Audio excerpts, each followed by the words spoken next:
Jésus. Jésus.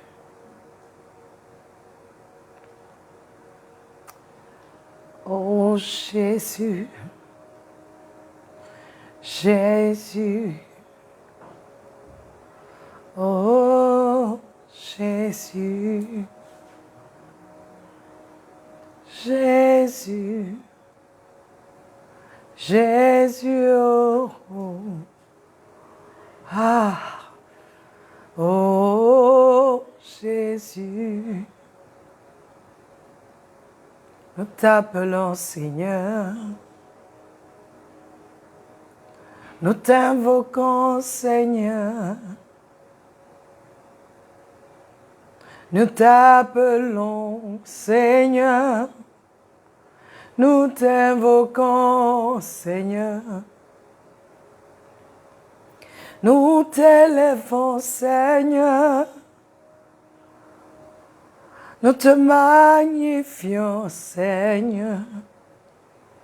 Nous te glorifions Seigneur. Ah, nous t'appelons Seigneur. Nous t'invoquons Seigneur. Nous t'invoquons Seigneur. Nous t'invoquons Seigneur. Nous t'invoquons Seigneur. Nous te bénissons Seigneur. Nous t'élevons Seigneur. Nous te glorifions Seigneur. Nous te magnifions Seigneur. Seigneur. Seigneur. Seigneur. Seigneur. Seigneur. Seigneur. Seigneur. Seigneur. Jésus. Jésus. Roi de gloire, Jésus. Jésus. Tout-puissant, Jésus. Glorieux, Jésus. Ah, tu es merveilleux, Jésus. Tu es le véritable Jésus. Tu es le tout-puissant Jésus. Admirable conseiller, Jésus. Elohim. El Shaddai. Adonai.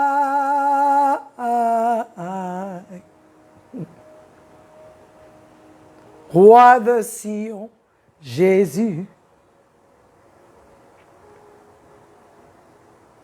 Roi de Sion, Jésus. Roi de gloire.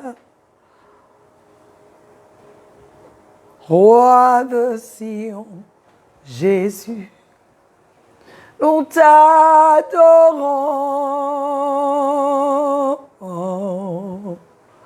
Nous t'adorons.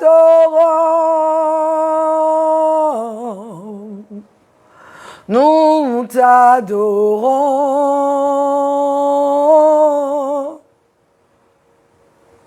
Nous t'élevons. Nous t'élevons, Jésus. Nous t'élevons. Nous t'élevons, Jésus. nous t'élevons.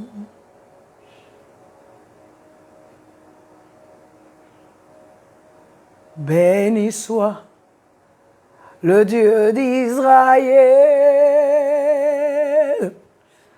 Béni soit le Tout-Puissant.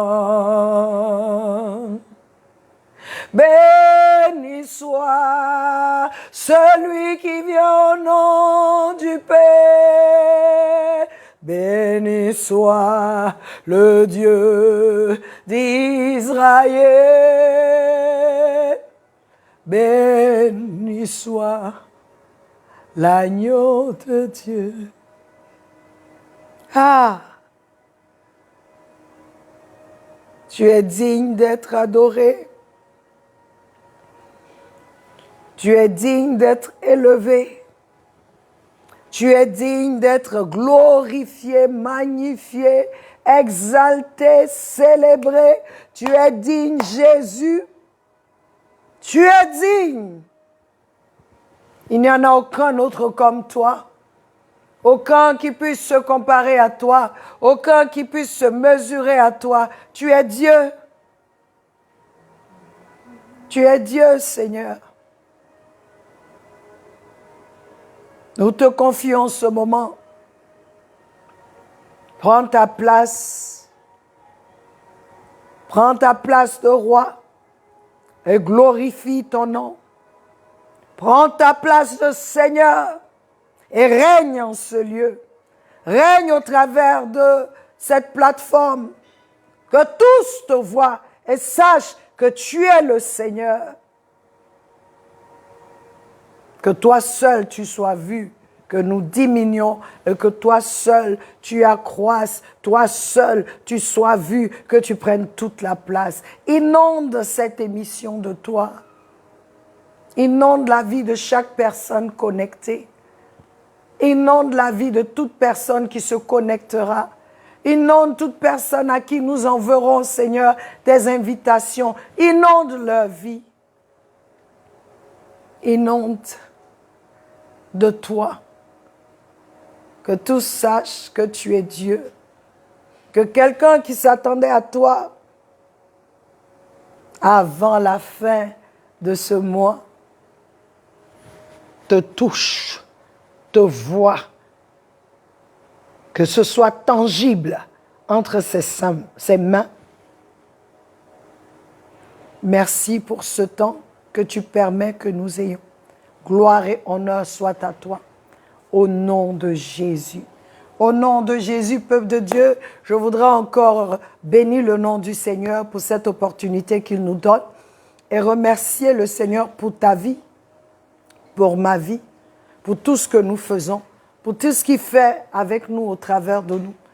Je prie que le Seigneur te rencontre à ton point de besoin, que le Seigneur intervienne là où tu cries à lui depuis, que tu ne finisses pas ce mois de mars, ce 3e mois, jusqu'à ce que tu vois la main de l'Éternel d'une manière tangible. Encore bonsoir et bienvenue, bienvenue, bienvenue sur notre plateforme, une autre dimension avec Christ. Alléluia. Soyez bénis, nous sommes à la fac, nous avons enseigné sur l'importance de la présence de Dieu dans nos vies et nous avons eu quelques questions auxquelles le Seigneur a répondu et nous allons exprimer ce que Dieu dit. Alléluia. Soyez bénis encore. La première question dit: j'ai recommencé à aller à l'église, mais je n'ai plus cette assurance de la présence de Dieu. Alors, comment retrouver cette présence? Fabrice Conan, Yamsoukro. Bonsoir Fabrice, sois béni. Fabrice, je rends grâce à Dieu vraiment pour ta vie. Je rends grâce à Dieu que tu aies recommencé à aller à l'église. C'est vraiment une très bonne chose. La parole de Dieu nous dit dans Hébreux 10, 25, « Ne délaissons pas notre mutuelle assemblée, comme quelques-uns ont coutume de faire, mais nous exhortons l'un l'autre, et cela d'autant plus que vous voyez approcher le jour. Fabrice, lorsqu'un chrétien néglige l'Église, l'assemblée des saints, il se fait du tort lui-même. Pourquoi? Parce que, d'un, c'est une assemblée sainte. Oui, parce que c'est l'Église. Une assemblée sainte, l'Église qui est née de Jésus. C'est une assemblée sainte. Donc, sacrée. Deuxièmement, c'est le corps du Christ. Donc encore sacré et divin. C'est un lieu où nous sommes édifiés, encouragés, parce qu'il dit, ne délaissons pas notre mutuelle assemblée, comme quelques-uns ont coutume de le faire, hein, mais nous exhortons l'un l'autre. C'est un lieu où nous nous édifions, où nous sommes édifiés, où nous sommes encouragés, où nous sommes relevés si nous sommes tombés, où nous sommes bénis, où nous avons la présence de Dieu avec nous. Et quatrièmement, c'est un lieu où la conscience, nos consciences sont éveillées, réveillées concernant la fin des temps. Il dit ici, nous exhortons l'un l'autre, et cela d'autant plus que nous voyons approcher le jour. Quel jour? La fin des temps. En un mot, Fabrice, un chrétien n'est pas solitaire. Il est supposé vivre en famille. Et cette famille, c'est l'Église. Et aussi, un chrétien seul est vulnérable. Quel que soit ce que tu as expérimenté à l'Église, n'oublie pas que c'est l'endroit où tu dois être, car Dieu y est. Et c'est lui qui dirige toutes choses dans l'Église, même si souvent ce que l'on voit est difficile à accepter. Parce que l'Église n'est pas née de la chair et du sang, ni de la volonté d'un homme. Mais l'Église est née de la volonté de Dieu. Donc, quel que soit ce qui se passe dans l'Église, sache que Dieu est là. Il dit, le Seigneur Jésus dit, je bâtirai mon Église et les portes de l'enfer ne prévaudront point contre elle. Ça veut dire que quel que soit ce qui se passe, l'Église sortira vainqueur, gagnante toujours. C'est pourquoi il nous dit dans le livre de 1 Corinthiens que celui qui est en Christ triomphe toujours. Pourquoi? Parce que le bâtisseur, c'est le Seigneur Jésus lui-même. Alléluia. C'est Dieu qui dirige toutes choses. Et la dernière phrase dans ce paragraphe, ce verset, m'interpelle. Il dit, d'autant plus que vous voyez approcher le jour. C'est-à-dire que parce qu'on voit que les temps sont mauvais, les mauvais jours arrivent, nous ne devons pas nous permettre de nous éloigner de la maison de Dieu, de nous éloigner de cette famille que Dieu lui-même bâtit, où nous sommes. Nous ne devons pas nous éloigner de là. La fin des temps est proche. C'est vrai, les disciples disaient ça aussi quand ils voyaient tout ce qui se passait. Mais aujourd'hui, la fin des temps est proche. Et quelqu'un, le chrétien qui se retire, le chrétien qui est blessé, parce que c'est ce que l'ennemi fait, le chrétien qui sort de la maison, le chrétien qui dit que ses frères, je préfère avoir des amis païens que les chrétiens, parce que ce sont des menteurs, ce sont des ceci, ce sont des ceci. Mon frère et ma soeur, je préfère être avec mon frère menteur qui est chrétien, parce que je sais que le Saint-Esprit peut le changer. Parce que je sais, parce qu'il est chrétien, il peut être, Dieu change. Il est dans un processus. C'est comme il est rentré à l'hôpital. Maintenant, il faut que les choses en lui sortent. On est tous imparfaits, mais parfaits en Christ. Donc quand nous quittons l'Église, quel que soit ce que nous disons, nous négligeons l'Église. Nous ratons beaucoup de choses. Nous ratons ce qui est pour nous. Il n'y a pas un mot, une telle chose comme un chrétien solitaire. Non, non, non. Moi, je vis, je suis avec Dieu, je vis pour Dieu, mais je ne vais pas à l'église, je n'ai pas les chrétiens là. Non, non, ça, toi, tu n'es pas chrétien. Parce que si tu es vraiment chrétien, tu vas, il te dit, c'est ton Seigneur, il nous dit de ne pas rater les assemblées où nous nous assemblons. Nous venons ensemble. Donc, je suis vraiment heureuse pour toi, Fabrice, que tu puisses retourner à la maison. Je sais que ce n'est pas facile, mais si nous sommes honnêtes, même dans nos familles biologiques, on a des problèmes, mais est-ce qu'on quitte? C'est toujours ta famille. Souvent, on ne se parle même pas. Mais c'est toujours ta famille. Tu ne peux pas quitter. À combien plus forte raison cette famille spirituelle dans laquelle Dieu nous a établis, dans laquelle nous sommes nés de nouveau, dans laquelle nous avons été baptisés par le Saint-Esprit. Non, on ne peut pas quitter.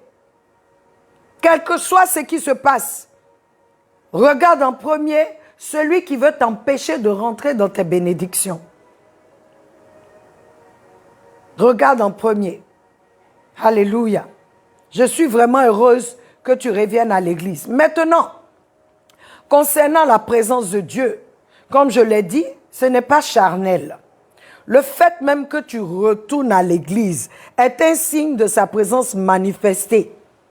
Car c'est lui encore qui convainc du péché, du jugement et de la justice de Dieu. Jean chapitre 16, verset 8. C'est le Seigneur qui est venu te convaincre. C'est sa présence qui s'est manifestée, te parler pour que tu retournes à l'église.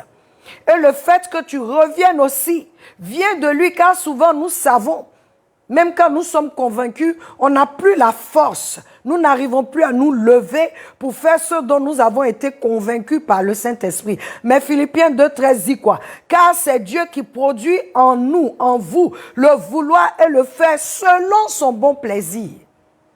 Donc, chaque fois que tu te retrouves, Fabrice, en train de faire ce que Dieu veut, en train d'être dans la parfaite volonté de Dieu, sache que déjà, c'est sa présence qui fait ça.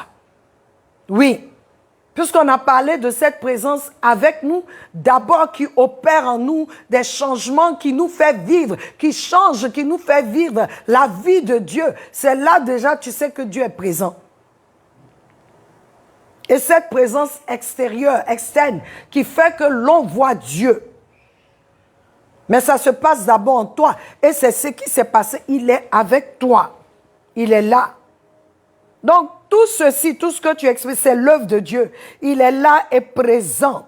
Quand tu obéis à sa voix, sa présence est là.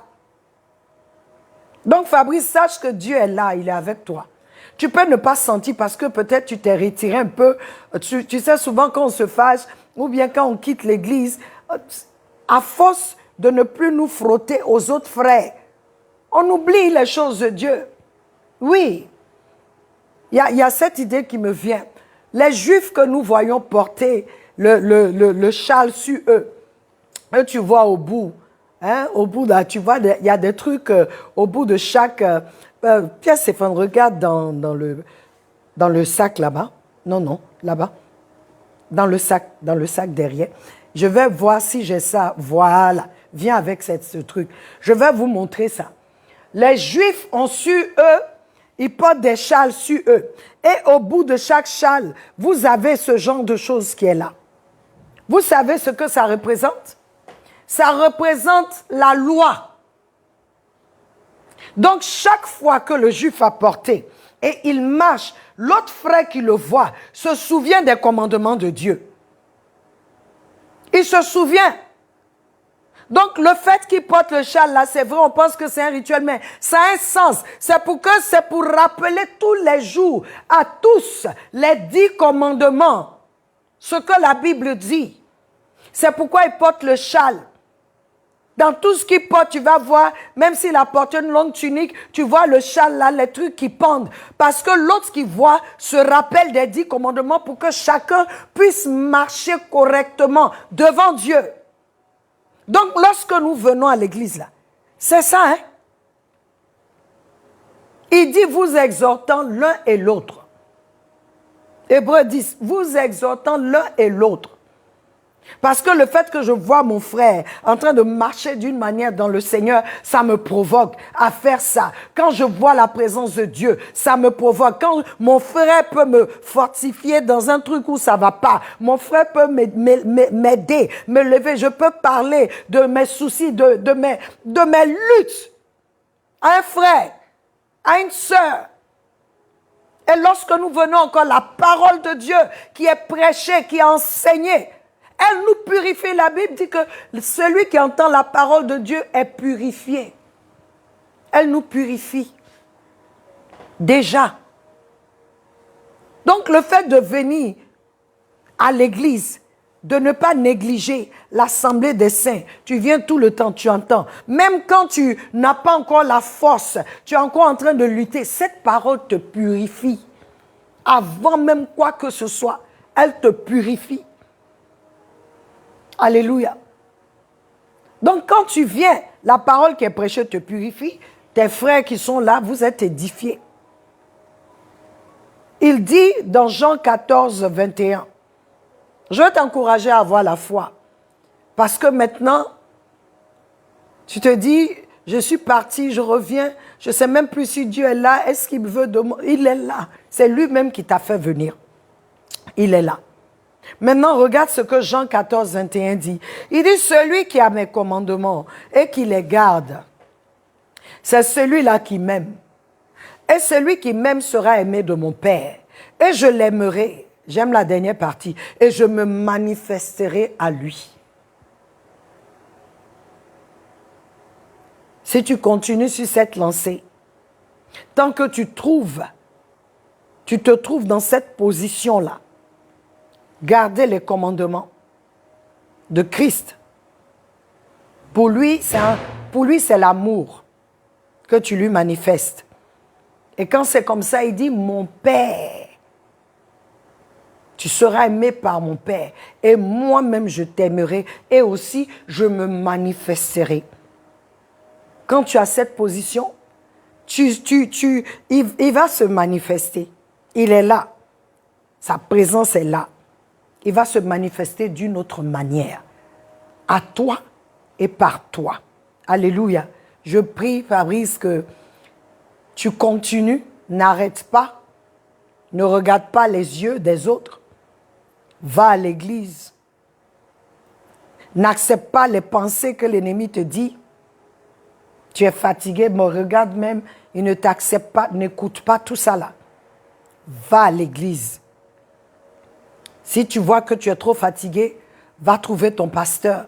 Dis-lui ce que tu as sur le cœur et que tu as besoin de prière pour qu'il prie pour toi. Mais je veux que tu saches que la présence de Dieu, c'est ça même qui t'a ramené là. Parce que tu es son fils, il t'a ramené dans l'église. C'est lui qui t'a donné la force de le faire. Sinon, tu n'aurais pas pu le faire. Sois béni. Alléluia. Nous avons encore une autre question. Deuxième. Est-ce un péché de porter une croix? J'ai cru comprendre que l'on ne doit pas vénérer les statues. Sans te mentir, je portais une chaîne avec une croix au début, croyant que ça me protégeait de tout danger, un peu comme la présence de Dieu. Mais aujourd'hui, je vois la différence. Luc Armel Riviera Nono. Luc, je pense que tu as déjà ta réponse. Bonsoir, sois béni. Porter la croix sur soi, pour moi, n'est pas un péché. Cependant, ce sera un péché si tu mets ta confiance en cette croix, comme ayant un quelconque pouvoir. Notre confiance est en Christ, c'est lui seul. Certains ont des croix comme médaillons pour passer un message, comme quoi ils sont chrétiens. Mais la vérité est que la seule chose qui convainc est notre vie et non la croix et non les symboles que nous utilisons. Alléluia. Nos vies sont les vrais symboles de notre appartenance à Christ et non la croix que nous portons au cou. Moi, je vois des gens qui font n'importe quoi à la télé, mais qui ont de grosses croix. Donc, je vais dire quoi? Que ce sont des chrétiens. Je ne les juge pas. Mais il y a des gens qui ne chantent rien de Christ et qui portent des croix. Je vais dire quoi? Que ce sont des chrétiens? Non. Ce n'est pas le symbole qui fait de nous des chrétiens. Le nom chrétien est venu parce que les gens portaient, ce n'est pas parce que les gens portaient des croix, mais plutôt parce que les disciples vivaient comme Christ. Donc, ce sera un péché ou rien, selon, je dirais, selon la raison pour laquelle tu portes ce que tu portes. Concentrons-nous plutôt, peuple de Dieu, concentrons-nous plutôt, concentrons-nous plus sur l'essentiel. 1 Corinthiens 2,4 dit, et mon discours et ma prédication n'ont pas été en paroles persuasives de la sagesse humaine, mais en démonstration de l'esprit et de puissance, afin que votre foi ne demeure pas sur la sagesse des hommes, mais en la puissance de Dieu. La présence de Dieu doit être palpable au travers de nous et par nous. Et ce n'est pas par nos différents signes que nous mettons sur nos voitures ou autres. C'est ta vie et ma vie qui doivent être cette plateforme-là, sur laquelle Christ, cette plateforme sur laquelle Jésus-Christ doit être en scène et vu par tous. Le vrai symbole, là, c'est ma vie, c'est ta vie. C'est ma vie qui témoignera que Christ est Seigneur. Ce n'est pas la croix que je porte. Non. Ce n'est même pas le signe du poisson que je mets sur ma voiture. Parce que d'autres ont ces signes-là et puis ils sont en boîte de nuit. D'autres ont ces signes-là et puis ils rentrent dans des coins où il ne faut pas. Je ne sais pas si le Seigneur les a envoyés. Donc je veux dire, ce n'est pas les signes seulement que nous regardons. Parce qu'avec nos signes sur la route là même, là, comment on conduit là, est-ce que nous sommes des chrétiens? Donc je veux t'encourager, Luc. La croix, pour moi, ce n'est rien. Tu peux, comme les églises, souvent on a la croix pour montrer que ici, c'est une église chrétienne. Ici, c'est Christ qui est là. On met le symbole de la croix, mais je ne peux pas encore avoir la croix et puis Jésus est dessus. Il est déjà descendu. Hein? Il y a plusieurs choses. D'autres même, c'est la croix on prend, qu'on embrasse parce qu'on pense qu'en ça... Non, là où il y a la vie, là, Jésus en toi. Prouve aux autres que tu es chrétien par ta marche. Ce n'est pas par la croix que tu portes. Ce n'est pas par les choses que je fais, les symboles. Non, non, non, ça n'a rien à voir. C'est ma vie qui peut témoigner. Il ne faudrait pas que je porte une croix et que je ne vive pas la vie de la croix. Là, il y a un problème. Bien sûr, le Seigneur nous dit de ne pas adorer les statues, les idoles. Il a dit ça. Tu ne feras aucune image de quoi que ce soit pour te mettre dessus en train d'adorer. Non. Les idolâtres le font. Les païens le font. Mais pas nous. Parce que nous avons une communion avec lui. Nous n'avons pas besoin de toutes ces choses-là. Il est là présent. Et il veut que nous ayons cette relation avec lui. Afin que nous puissions l'expérimenter. Nous puissions le voir. Sa présence est nécessaire. C'est comme de l'oxygène pour nous. Sois béni, Luc. Je vais passer à la troisième question. Et cette troisième, ce dernier a posé 3 questions. Lewis, bonsoir Lewis, sois béni richement. Lewis dit, la troisième question, il dit, merci pour le message. Concernant Enoch, je ne savais pas qu'il avait autant vécu. Quelle était la particularité de sa conversion par rapport aux autres? Comme je l'ai dit la dernière fois, Enoch, par rapport aux autres, Enoch a pris la décision de marcher avec Dieu. Et cela à un âge jeune. Je veux lire Genèse 5, 21, 22. Là, ma Bible en anglais, on va essayer. Genèse 5, 21, 22. Qui dit, Enoch vécut 65 ans et Enoch engendra Méthusala. Verset 22.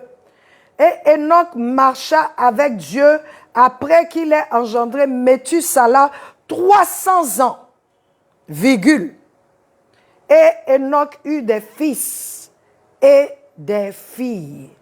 Verset 23. Et tous les jours d'Enoch furent 365 jours. 24. Et Enoch marcha avec Dieu et il n'était plus, car Dieu l'enleva. J'ai bien aimé le verset 22 parce que le verset 22 met l'accent. Il dit, Enoch a 65 ans. Quand il a eu son fils, Enoch a décidé de changer de vie. Il s'est dit, non, il y a quelque chose, moi, c'est fini. Quand il a eu son fils, il décida à l'âge de 65 ans de marcher avec Dieu, de connaître Dieu, de chercher Dieu, de marcher par les préceptes de Dieu dans une génération qui ne cherchait pas Dieu. Enoch a marché dans une génération qui était maudite, je dirais, parce que à cause de la mort qui pèse sur l'homme, il a décidé de marcher avec Dieu. Et au verset 22, Lewis, il dit, Enoch marcha 300 ans avec Dieu. Et il eut des fils et des filles. Et tous les jours d'Enoch furent 365. Je savais dire que ces 65 ans-là, il n'a pas marché, ses premières 65 années, il n'a pas marché avec Dieu, il ne connaissait pas.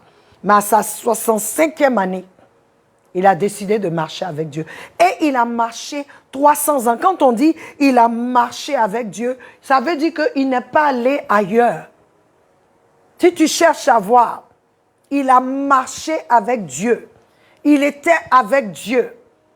Il était consistant.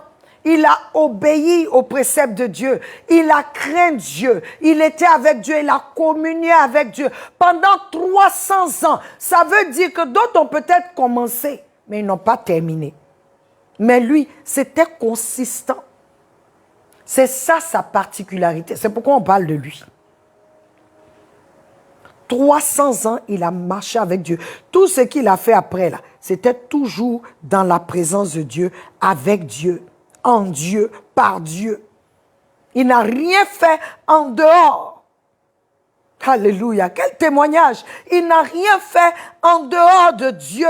Il a marché avec Dieu. Quand on dit avec, ça dit on était ensemble. Nos cœurs étaient ensemble. On n'était pas divisés. On a marché ensemble. C'est ce que Enoch a fait. Il était consistant. Je suis sûr qu'avant lui, peut-être certains ont voulu connaître Dieu. Mais c'était trop difficile pour eux. Mais lui, il a été consistant pendant 300 ans. C'est ce que ça veut dire. Marcher avec Dieu, il n'a pas regardé à droite ni à gauche, il n'a pas changé, il était avec Dieu, c'est-à-dire on est ensemble. Il n'a pas péché. C'est ce qu'on nous dit. Hein. Il a marché avec Dieu. Jusqu'à ce que Dieu l'enlève. Regarde ça un peu. Où tout le monde mourait après. Même après 800 ans, les gens mouraient. On te dit, ils ont eu des enfants et ils sont morts. Mais pour Enoch, on dit, il a eu un fils et il a commencé à marcher avec Dieu. Ensuite, il a eu les enfants. Ça veut dire que tout ce qu'il a fait après, c'était dans la crainte de Dieu. Si tu lis le livre de Jude, il te dit, Enoch le prophète prophétisa à sa génération le jugement de Dieu, mais ils n'ont pas suivi. Alléluia. Et l'autre question encore, il dit, aussi, pourquoi l'épreuve, la maladie, la mort prématurée de nos jours, quelle lecture théologique peut-on en faire? Je pensais à cette question et le Seigneur m'a amené. Je vais te donner la réponse par un message de la fille de Billy Graham. Alléluia. La fille de Billy Graham dit à la suite, avec ce qui s'est passé aux États-Unis le 11 septembre, la fille de Billy Graham a été interviewée à l'émission Early Show.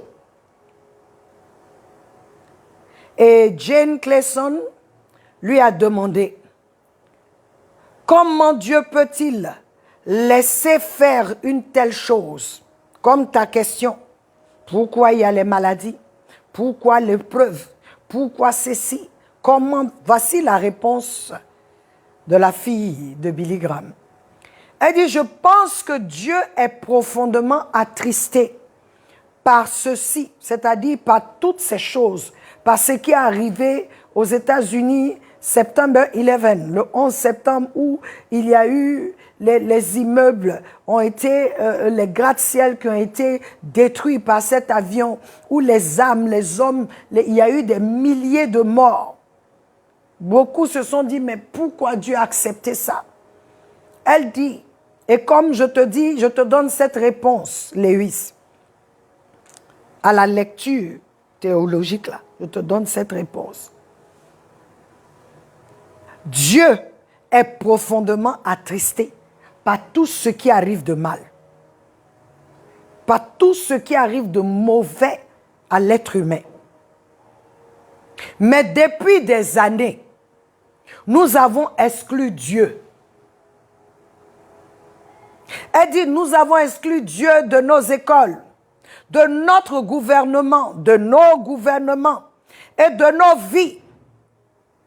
Et comme Dieu est un grand gentleman, je crois qu'il s'est calmement retiré. Comment pouvons-nous nous attendre à ce que Dieu nous donne sa bénédiction et sa protection si nous lui demandons de nous laisser nous débrouiller seuls? Alléluia. Comment? Nous lui avons demandé de nous laisser. Et elle poursuit ainsi. Je pense que ça a commencé, il y a une histoire aux États-Unis, quand Madeleine Murray aurait assassiné, son corps fut retrouvé récemment, se plaignait parce qu'elle ne voulait plus de prière dans les écoles et que l'on a dit OK. Il y a des choses on dit ici. Nos gouvernements s'élèvent pour actuellement même, ou heureusement que ça a été refusé, ou ils voulaient faire je ne sais pas quel genre de mariage, parce qu'on sait ce qu'ils veulent amener. On sait ce qui va suivre. Lorsque nous disons que nous ne voulons pas Dieu, lorsque nous voulons faire les choses qui nous plaisent, elle dit, cette femme a dit qu'elle ne veut plus de prière dans les écoles. Et on a accepté. Et quand on a accepté, elle-même on l'a tuée. Quelqu'un a dit qu'on aime mieux de ne pas lire la Bible dans les écoles.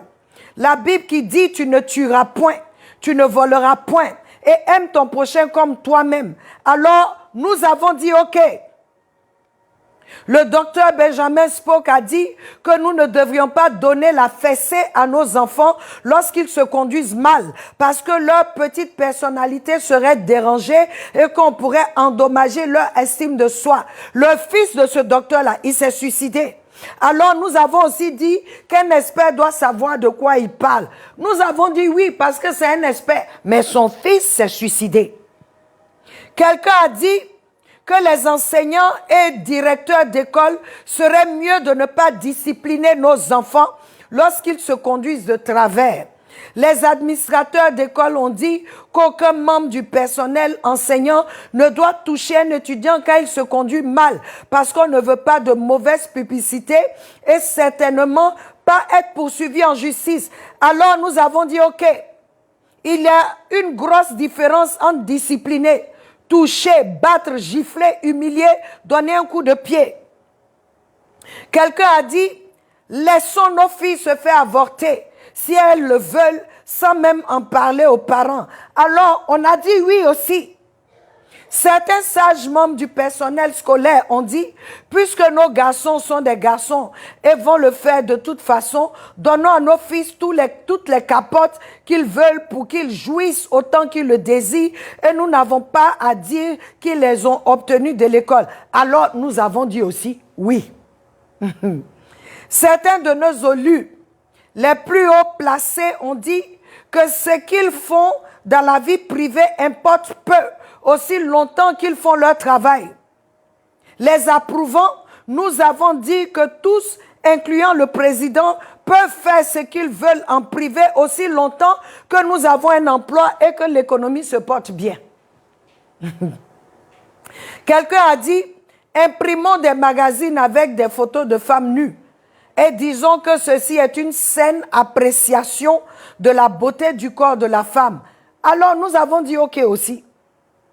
Quelqu'un d'autre a poussé l'idée un peu plus loin en publiant des photos d'enfants nus et encore un peu plus loin en les publiant sur Internet.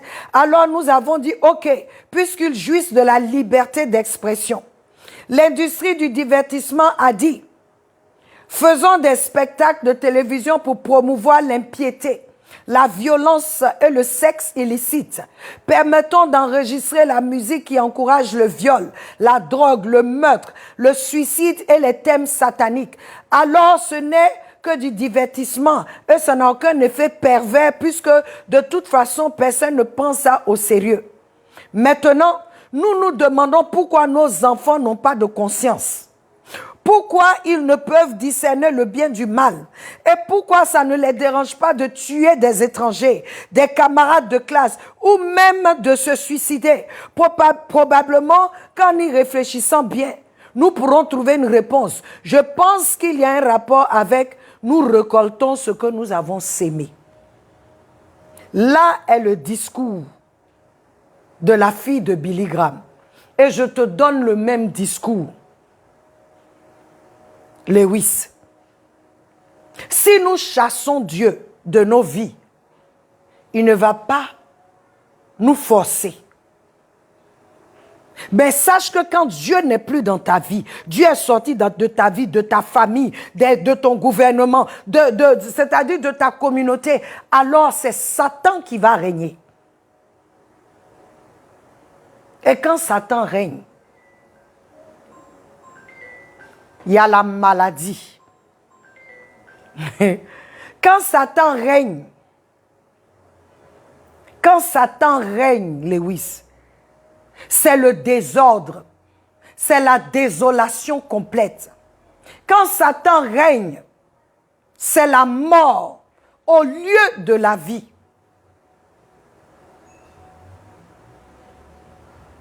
Et je voudrais nous encourager.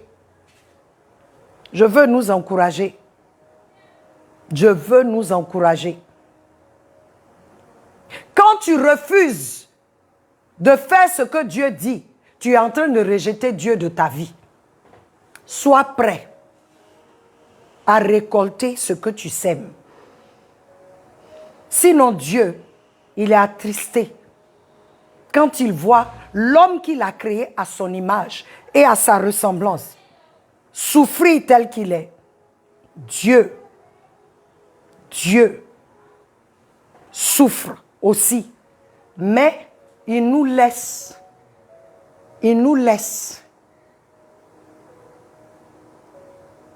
vivre selon le choix que nous avons fait.